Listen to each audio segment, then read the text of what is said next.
दरम्यान पुणे आणि महाडमध्ये जितेंद्र आव्हाड यांच्यावर गुन्हा दाखल झाला आहे। डॉक्टर आंबेडकर यांचा फोटो फाडल्याने आव्हाडांवर हा गुन्हा दाखल करण्यात आला आहे। भाजपच्या आंदोलनानंतर जितेंद्र आव्हाड यांच्यावर गुन्हा दाखल झाला आहे।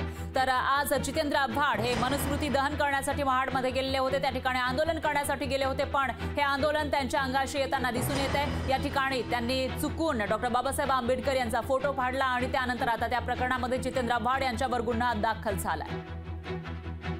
तर 3 गुन्हे दाखल झाल्याची माहिती समोर येते। एकीकडे आचारसंहिता असताना आंदोलन केल्याप्रकरणी त्यांच्यावर गुन्हा दाखल झाला आहे, तर दुसरीकडे डॉक्टर बाबासाहेब आंबेडकर यांचा फोटो फाडल्याप्रकरणी सुद्धा त्यांच्या विरोधामध्ये गुन्हा दाखल झाला आहे। आणि याशिवाय आणखी एक गुन्हा जितेंद्र आव्हाड यांच्यावर दाखल झाल्याची माहिती समोर येते। एकूण 3 गुन्हे हे पुणे आणि महाडमध्ये जितेंद्र आव्हाड यांच्यावर दाखल झाले आहेत। त्यामुळे आता जितेंद्र आव्हाड यांच्या अडचणी वाढताना दिसत आहेत। पुढे या प्रकरणांमध्ये नेमकं काय होतं ते बघावं लागेल। दरम्यान 3 गुन्हे आपण बघू शकतोय।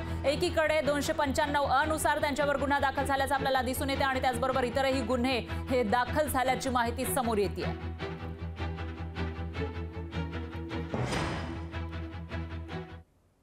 तर राष्ट्रवादी शरदचंद्र पवार पक्षाचे माजी मंत्री जितेंद्र आव्हाड यांनी महाडमध्ये मनुस्मृती दहन आंदोलन करताना डॉक्टर बाबासाहेब आंबेडकर यांचा फोटो फाडला होता। यावर आव्हाडांनी माफीही मागितली, तरी देखील त्याचे पडसाद संपूर्ण महाराष्ट्रभर उमटताना दिसत आहेत। ठाण्यातील राष्ट्रवादीच्या कार्यकर्त्यांनीही आव्हाडांचा फोटो फाडत त्यांचा निषेध केला। नाशिकमध्ये आव्हाडांविरोधात शिवसेनेचं निषेध आंदोलन पाहायला मिळाले, तर डॉक्टर बाबासाहेब आंबेडकर यांचा फोटो फाडल्यानं शिवसेना आक्रमक झाली। आव्हाडांवर कठोर कारवाई करा अशी मागणी यावेळी करण्यात आली आहे। ठाणे, पुणे, नाशिक, नागपूर या ठिकाणी आव्हाडांविरोधात आंदोलन करण्यात आले।